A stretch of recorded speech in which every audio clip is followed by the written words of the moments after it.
Hello everyone, welcome to Cook with Subi. இன்னைக்கு ரொம்பவே ஈஸியான ஒரு சூப் ரெசிபி எப்படி பண்ணுறதுன்னு பார்க்கலாம்.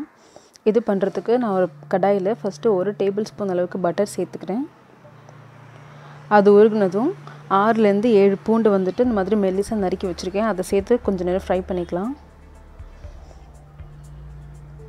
பூண்டு பட்டரில் கொஞ்சம் நேரம் ஃப்ரை பண்ணதுக்கப்புறமா நான் 1/4 டீஸ்பூன் அளவுக்கு சோம்பு வந்துட்டு நசுக்கி வச்சுருக்கேன். அதை சேர்த்துக்கிறேன். சேர்த்துட்டு இது ஒரு 2 நிமிஷத்துக்கு நல்லா ஃப்ரை பண்ணிக்கலாம். 2 நிமிஷம் நல்லா ஃப்ரை பண்ணதுக்கப்புறமா நான் 1 டேபிள் ஸ்பூன் அளவுக்கு கோதுமை மாவு, 1/4 டீஸ்பூன் மஞ்சள் பொடி சேர்த்துக்கிறேன். சேர்த்துட்டு ஒரு வாட்டி நல்லா கலந்து விட்டுக்கலாம்.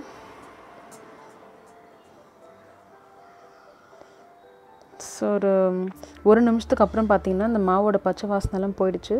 ஸோ இப்போ இதில் வந்துட்டு நான் 1/2 லிட்டர் அளவுக்கு தண்ணி சேர்த்துக்கிறேன். சேர்த்துட்டு இது ஒரு 5லேருந்து 7 நிமிஷம் வரைக்கும் நல்லா கொதிக்க வச்சுக்கலாம். மீடியம் டு ஹை ஃப்ளேமில் நல்லா கலந்து விட்டுருங்க. அப்போ தான் மாவு நல்லா கரையும். இது கூடவே 1/2 டீஸ்பூன் அளவுக்கு உப்பு சேர்த்துக்கிறேன். 1/2 டீஸ்பூன் மிளகுத்தூள் சேர்த்துக்கிறேன். சேர்த்துட்டு இதை நல்லா கொதிக்க வைங்க. அப்போ அந்த மாவு வந்து நல்லா கொதிச்சு கொஞ்சம் சூப் கன்சிஸ்டன்சிக்கு வரும், கொஞ்சம் திக்காக வரும். ஸோ இப்போ ஒரு 8 நிமிஷத்துக்கு அப்புறம் பார்த்திங்கன்னா சூப் வந்து நல்லா கொதிக்குது. கொஞ்சம் அந்த கன்சிஸ்டன்சி பார்த்திங்கன்னா கொஞ்சம் திக்காக க்ரீமியாக இருக்குது. ஸோ இப்போ அதை அடுப்புலேருந்து ஆஃப் பண்ணிட்டு எடுத்துடலாம்.